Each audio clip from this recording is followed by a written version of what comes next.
Hi, I'm Bob Weir with the Cross Timbers Gazette newspaper, and my guest today is Republican Reed King, who's running for Texas State Representative in District 64, which is an open seat because Myra Crownover decided not to seek another term. Thanks for being here, Mr. King. Thank you. In 2014, you ran in the GOP primary against Representative Crownover, but she won the nomination and another two-year term. This year, your opponent is Rick Hagan. Can you tell us what you believe are the key issues in this election cycle? Absolutely. Well, I've been out, knocking on, at this point, literally thousands of doors, talking to the people, door to door, and it's been interesting to watch the difference this time from last time.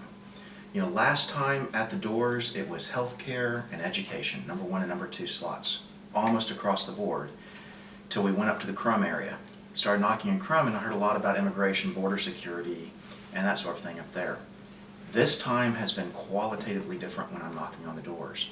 Here in the Denton, Corinth, Hickory Creek, Shade Shores, Lake Dallas area, it's all been immigration, number one issue at the doors. And education is still up there as a top, which is good for me. I have a good background there. But Yes, you have a background as a physics teacher? That's I correct. understand? That's Wow. correct. Well, that takes some level of mathematics Wow. to be a physics teacher. Good for you. Let's get into a specific, what is your opinion of House Bill 40, which provides the state exclusive jurisdiction to regulate oil and gas operations, and it pretty much takes away control from local government? Right. Well, I'll say I did personally vote against the fracking ban in Denton. I thought that went a little too far on the issue that we had at hand. I think House Bill 40 has probably been a pendulum swing a little too far the other direction as well. I'm a conservative. I share most conservatives' concern about mineral rights owners and the business owners' property rights for their minerals. For the things that they own and being able to utilize those. But what I haven't heard a lot in the conversation was, what about the property rights of those people that choose not to participate? Are those being protected? And they need to be protected as well. House Bill 40 has a lot of vague language in it. It leaves a lot up for interpretation. I'm one of those black and white type guys. If we're going to pass a law, I'd like for it to be very clear cut, very little ambiguity on what it means and what's appropriate and what's not appropriate.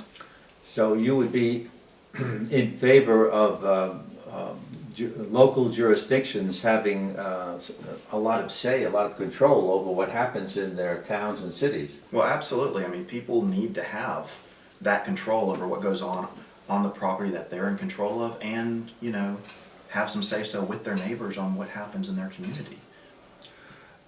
Do you think fracking is going to be a major issue in this campaign?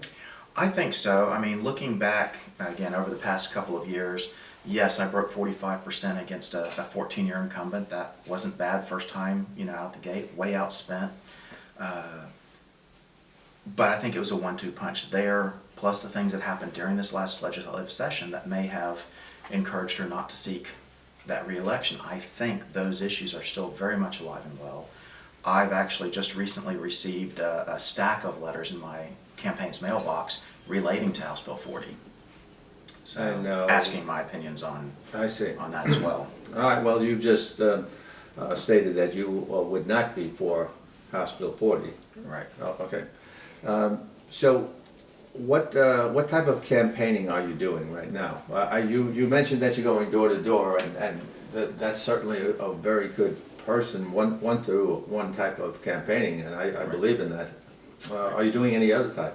Well, that is probably 95+% of the campaign that I'm doing. How many houses can you get to in a typical day?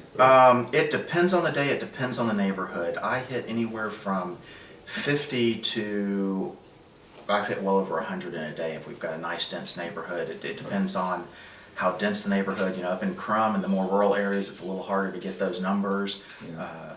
But we've been working in Corinth recently and really been able to punch it out.